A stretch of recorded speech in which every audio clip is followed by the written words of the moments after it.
Hello and welcome to vlog 3, in which we'll be looking at the concept of skills versus capacities. In order to provide an overview and aim of the vlog, there are 6 main areas which we'll be looking at today.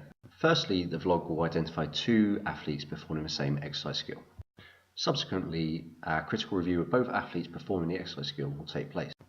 The first example will discuss a motor control limitation due to a lack of skill, and the second example will discuss a capacity limitation. With both athletes, I will provide evidence and a justification to why I believe the athlete is limited by either a skill or capacity factors. And finally, I'll discuss a few training strategies, stroke derivatives, to ensure the athlete can adopt an optimal movement strategy moving forward. In order to provide some context to the selected exercise skill in question, the clean, this video demonstrates the selected athlete, Lu Xiaojun, executing optimal movement strategies during the clean movement. Now, with attention to the 2 athletes involved in this vlog, we can see a split screen comparison with both athletes performing the clean exercise. It is of importance to state that both athletes were asked to complete the full clean movement, and both athletes reported this being the most depth during the catch phase they felt comfortable with. As we can see from this position, it may be appropriate during a power clean and with lighter loads. However, when catching the bar in a high position, this means greater effort to produce high barbell speeds is required. And as we know, as load increases, this becomes almost impossible to catch the barbell in a high position.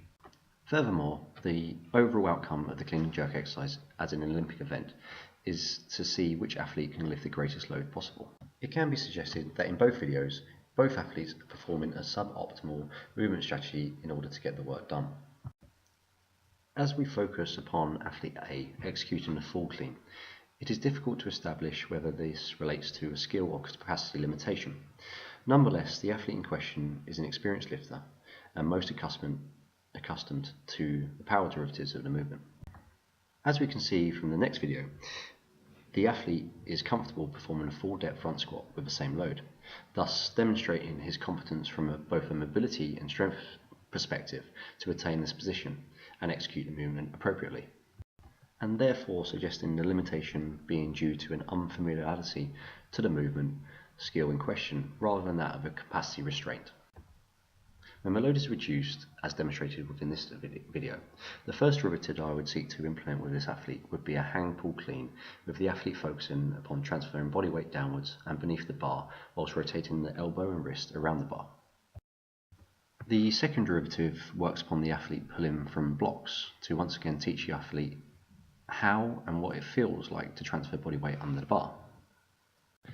With attention to athlete B, we can see the athlete performing a full clean movement, and once again this was the reported comfortable depth the athlete could achieve at this relative load.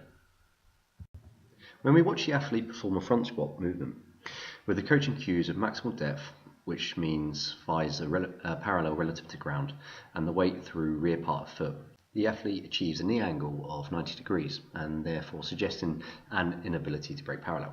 However, it is still not possible to determine whether this is a skill or capacity limitation. As we look in greater detail, we can see the athlete's heel raises off the ground, suggesting an inadequate dorsiflexion within the ankle joint. Furthermore, as we look at this pattern from behind, the same heel raise is observed, along with the ankle joint, particularly the right side, shifting outwards and collapsing inwards in order to acquire the adequate range. The final athlete assessment video involves the athlete performing the same front squat with the same coaching cues, however with the addition of a block raise beneath the athlete's heels. As we can see now, this provides the athlete with a much greater ability to attain full depth during a front squat, with a knee angle of 62 degrees, and thus supports the premise of a lack of mobility within the ankle joint and surrounding muscles, and therefore being a capacity limitation. With respect to derivatives and correctives to overcome this capacity limitation, I would firstly ensure the athlete utilises adequate lifting shoes when completing any of these movements. Secondly, I would continue with the front squat in isolation from both a mobility and leg strength perspective, and potentially utilise derivatives, for example the goblet squat. Thirdly, I'd look to focus upon the ankle joint itself and the surrounding structures from both a mobility and tissue release perspective. And finally, if triple extension and rate of force development is important to the athlete's training goal, I would utilise clean pulls to ensure the athlete still maximises their training effect without having to worry about the catch position. In conclusion, this vlog provides a sound example to why it is important to assess both the athlete's skill and capacity in relation to a specific movement skill. As we have seen, both athletes perform similar movement strategies, yet the reason for the suboptimal movement strategy can vary.